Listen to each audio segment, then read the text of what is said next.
Selamat pagi, selamat bertemu kembali dengan saya Sartantano. Bagaimana kabar kalian? Baik-baik saja bukan? Semoga kalian selalu dalam keadaan sehat. Pada pertemuan minggu kemarin kita sudah membahas tentang apa itu perencanaan kebutuhan, kemudian bagaimana membuat analisa kebutuhan dalam merencanakan kebutuhan barang. Saat ini kita akan membahas tentang pengadaan sarana dan prasarana. Pertama, pengertian pengadaan. Menurut Peraturan Presiden RI Nomor 54 Tahun 2010 Bab 1 Ayat 1, ini menyebutkan bahwa pengadaan barang atau jasa pemerintah yang selanjutnya disebut dengan pengadaan barang atau jasa adalah kegiatan untuk memperoleh barang atau jasa bagi kementerian, lembaga, atau satuan kerja. Pengadaan di sini diartikan adalah suatu kegiatan untuk menambah atau memenuhi kebutuhan barang atau jasa dengan menciptakan sesuatu yang semula berkurang atau kekurangan atau belum ada menjadi cukup atau tersedia, termasuk di dalamnya sesuatu usaha untuk mempertahankan barang yang masih ada dalam batas-batas efisien. Ya, itu pengadaan barang, jadi pengertian pengadaan barang seperti itu. Kemudian sebelum kita melakukan proses pengadaan barang, kita perlu mencermati berbagai kelengkapan data yang bersifat administratif.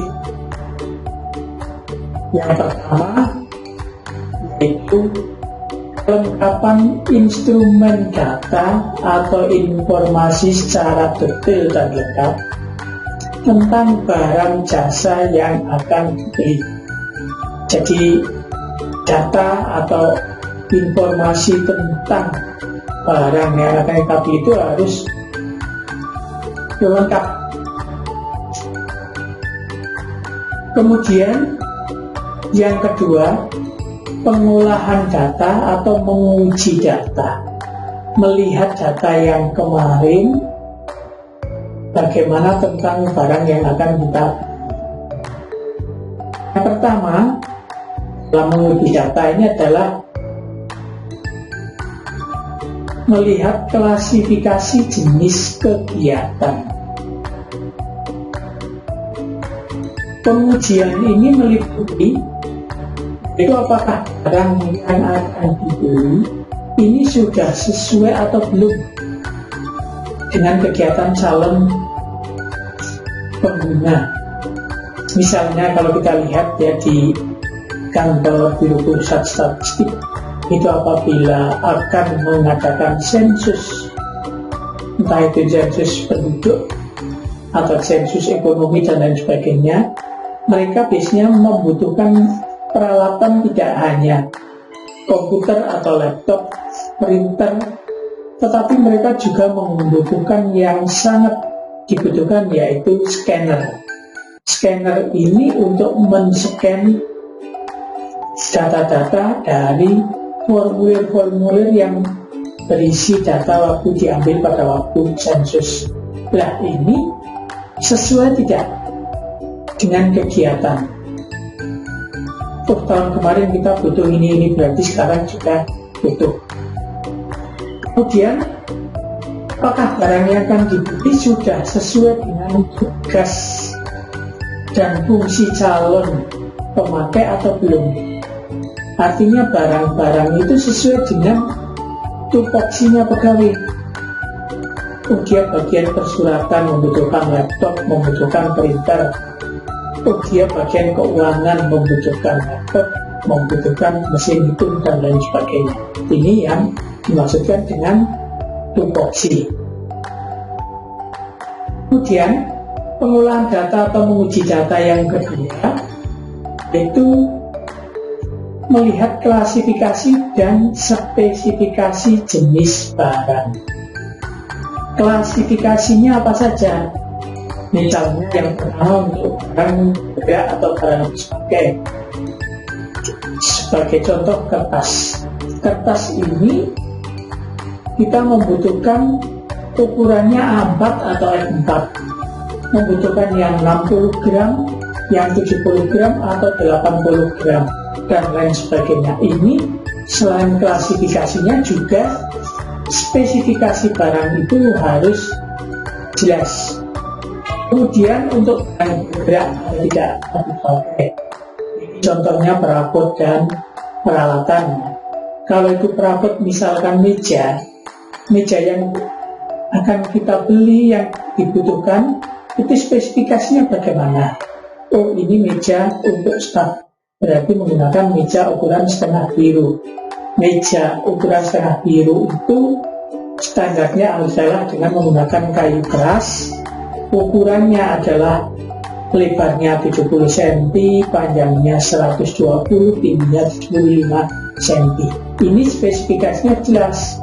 Kalau kita akan membeli komputer ini prosesornya menggunakan minimal Core i5, RAM-nya minimal yang 4 GB, VGA-nya minimal standarnya juga yang 4 GB dan lain sebagainya. Ini spesifikasinya harus jelas. Kemudian yang barang tidak bergerak itu contohnya tanah, bangunan. Ya, ini adalah contoh barang-barang yang tidak bergerak, Anda sudah tahu. Nah, kalau kita membutuhkan tanah, ini juga klasifikasinya tanah yang seharga per meternya berapa, lokasinya di mana. Kemudian kalau bangunan, ya kita juga harus jelas spesifikasinya bangunan, ini menggunakan batu bata, menggunakan beton bertulang, menggunakan genting pres, menggunakan kusen kayu daun atau kayu Kalimantan. Ini klasifikasi dan spesifikasinya juga harus jelas. Kemudian untuk pengujian data ini yang ketiga adalah klasifikasi jenis lokasi. Di dalam menentukan pembelian barang, pengadaan barang, ini harus melihat bahwa kebutuhan barang yang diperoleh ini berasal dari unit kerja mana, dari satuan kerja mana. Barang ini dibeli untuk kantor Dinas Pendidikan dan Kebudayaan Kabupaten Wonosobo misalnya. Ini lokasinya jelas. Nanti selain unit kerjanya juga bagiannya, oh ini barang ini dikhususkan untuk bagian tata usaha. Jadi sekali lagi jenis lokasinya, baik itu instansinya, bagiannya itu harus jelas. Kemudian yang keempat dalam pengujian data adalah klasifikasi data pelengkap. Klasifikasi data pelengkap ini berisi tentang data kepegawaian dan struktur organisasi. Di kantor tersebut, katakanlah kalau tadi kantor Dinas Pendidikan Kabupaten, ini selain kepala kantor Dinas Pendidikan, itu di bawahnya ada berapa kepala bagian. Oh, di sini ada 5 kepala bagian. Oh, ada 11 kepala sub bagian, ada sekian kepala seksi dan lain sebagainya. Ini data pelengkap ini juga diperlukan dalam pengadaan barang. Kemudian yang kelima, verifikasi data. Setelah kita sudah mempelajari data, maka kita perlu mengklarifikasikan, mendiskusikan kebenaran data. yaitu antara bagian pengadaan dengan bagian yang akan menerima. Apakah betul ini memang struktur organisasinya seperti ini? Apakah betul barang yang dibeli itu speknya seperti ini? Apakah betul ini Anda akan melakukan kegiatan ini sehingga membutuhkan barang ini? Perlu klarifikasi lah. Ini namanya verifikasi data. Kemudian yang kedua, tujuan pengadaan. Tujuan pengadaan yang pertama adalah tepat mutu ini, yaitu agar dalam pembelian barang itu hendaknya sesuai dengan spesifikasi dan standar yang telah ditetapkan. Jadi spesifikasinya bagaimana? Komputer prosesornya Core i5, RAM-nya 4GB, VGA-nya 2GB dan lain sebagainya. Standarnya bagaimana? Ini untuk meja misalkan, oh ini standarnya kayu keras dan lain sebagainya, itu mutunya sesuai. Kemudian yang kedua, tepat jumlah. Jadi dalam pembelian itu hendaknya hanya sesuai, jangan sampai kelebihan, juga jangan sampai kekurangan. Kemudian yang ketiga, tepat waktu. Tepat waktu ini barang-barang ini dianggap untuk sedia pada waktu barang itu dibutuhkan atau akan digunakan, baik itu barang habis pakai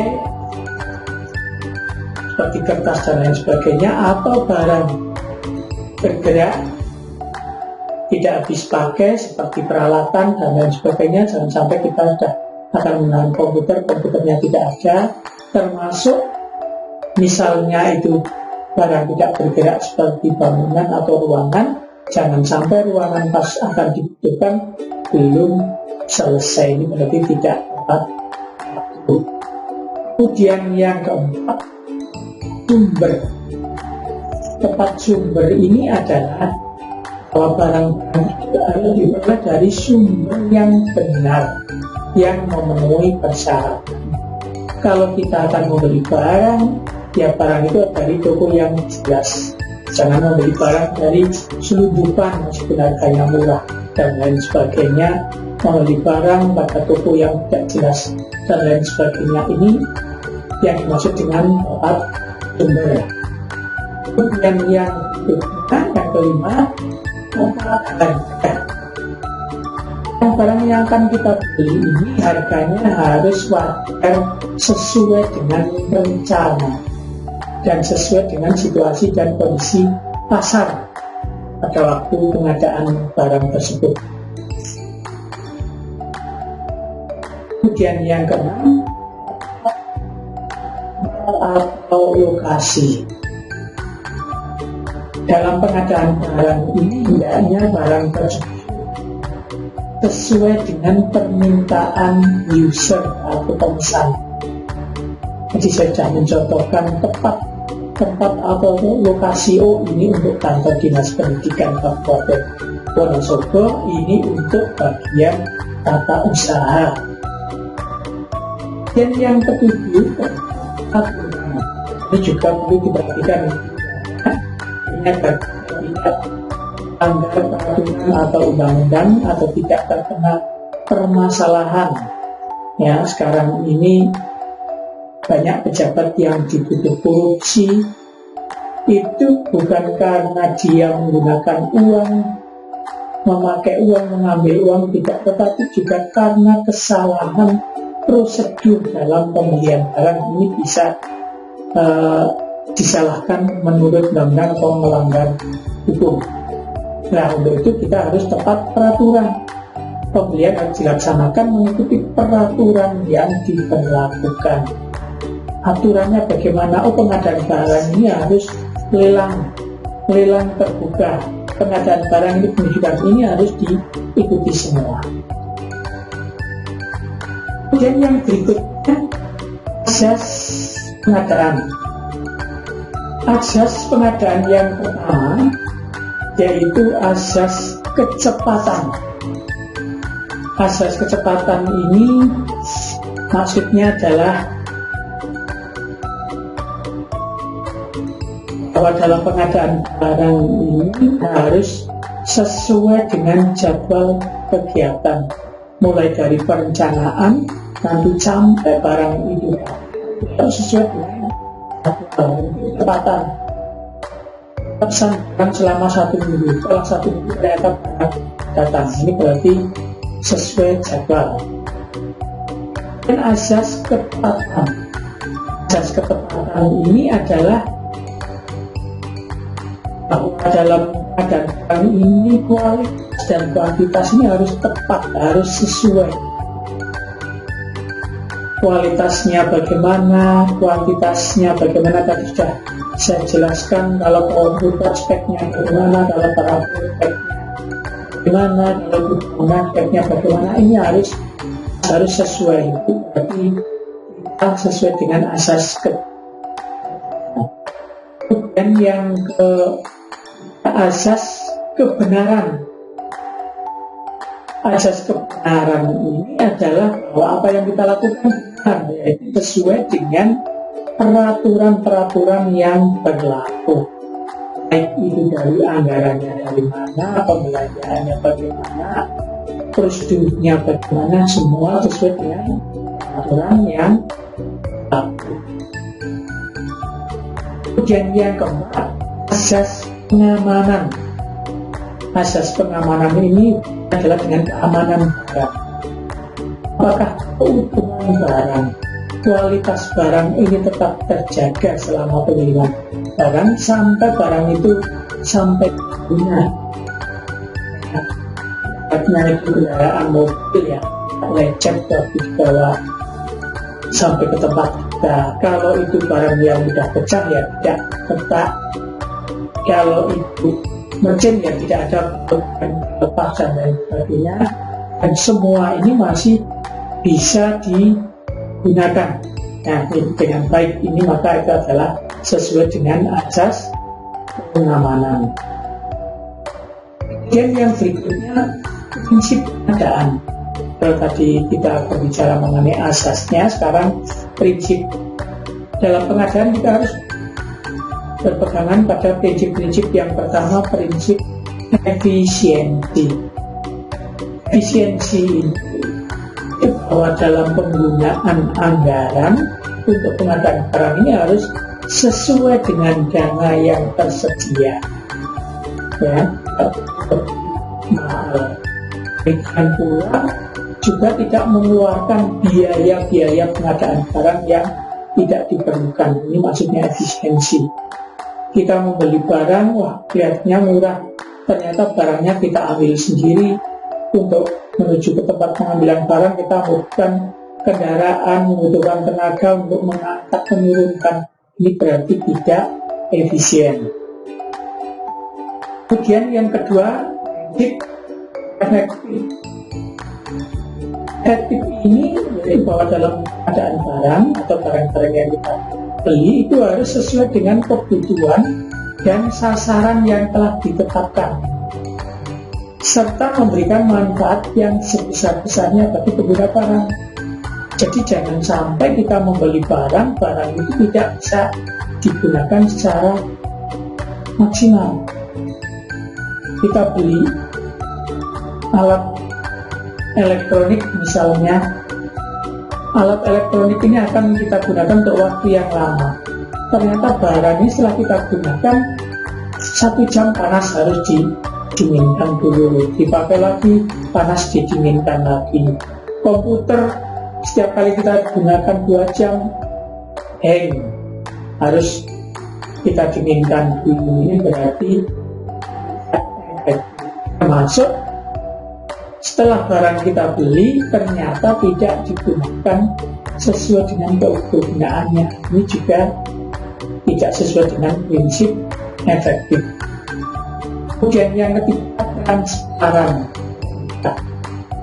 Itu bahwa ketentuan dan informasi mengenai pengadaan barang, kalau kita akan membeli barang terutama yang harganya mahal, ini harus bersifat jelas dan terbuka, dapat dilihat secara luas oleh penyedia barang maupun oleh masyarakat. Oh, kantor ini akan membeli laptop sebanyak 100 buah, harganya satunya 7 juta sehingga ada 700 juta. Nah, ini harus terbuka, transparan, sehingga siapapun yang ingin menawarkan silakan, boleh menawarkan barang tersebut asalkan memenuhi syarat dan kriteria penyedia barang atau jasa.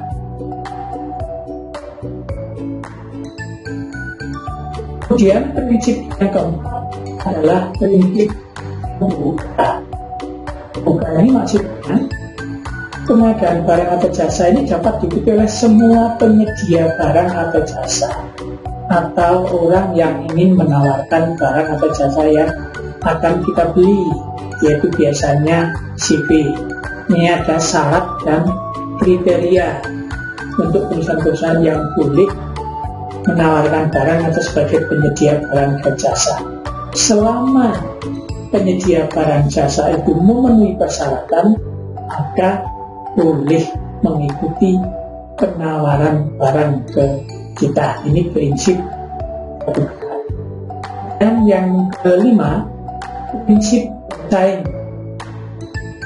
Prinsip bersaing ini bahwa dalam pengadaan barang atau jasa ini harus dilakukan melalui persaingan yang dilihat. Di antara sebanyak mungkin penyedia barang dan jasa ini tidak ada permainan, tapi semuanya terbuka. Siapa yang bisa menawarkan dengan harga termurah, dengan kualitas yang sudah ditentukan, yang akan kita pilih. Ini bersaing. Kemudian yang keenam, prinsip atau tidak diskriminatif. Itu bahwa dalam pengadaan barang memberikan perlakuan yang sama bagi semua calon penyedia barang atau jasa yang menawarkan kepada kita. Kita tidak menganak-emaskan, oh toko itu ya kita perhatikan sungguh-sungguh, toko B tidak, CVA kita perhatikan sungguh-sungguh, CVB tidak, ini tidak. Tapi kita harus memperhatikan semua dengan sama, tidak membeda-bedakan, tidak diskriminatif. Kemudian yang ketujuh, prinsip akuntabilitas, bisa dipertanggungjawabkan. Di dalam pengadaan barang ini sesuai dengan aturan dan ketentuan yang berlaku yang berhubungan dengan pengadaan barang dan jasa, ini harus kita ikuti semua sehingga apa yang kita lakukan ini dapat dipertanggungjawabkan. Apabila kita melanggar salah satu peraturan dalam pengadaan barang, ini kita bisa dikenai sanksi hukuman pidana sesuai dengan aturan yang berlaku. Jadi seperti kami sampaikan tadi, banyak sekali pejabat-pejabat yang terjerat korupsi atau hukum. Itu bukan karena dia menggunakan uang, itu tidak, tetapi salah dalam prosedur pengadaan barang. Ini bisa mendapatkan sanksi hukuman. Baiklah, ini tadi adalah materi-materi yang sudah kita bahas, yaitu bagaimana kita mengadakan barang, asasnya apa, prinsipnya apa. Ini sudah kita pelajari bersama. Untuk sementara materi yang kita bahas sampai di sini dulu. Sampai bertemu kembali. Selamat belajar. Sampai jumpa dan tetap semangat.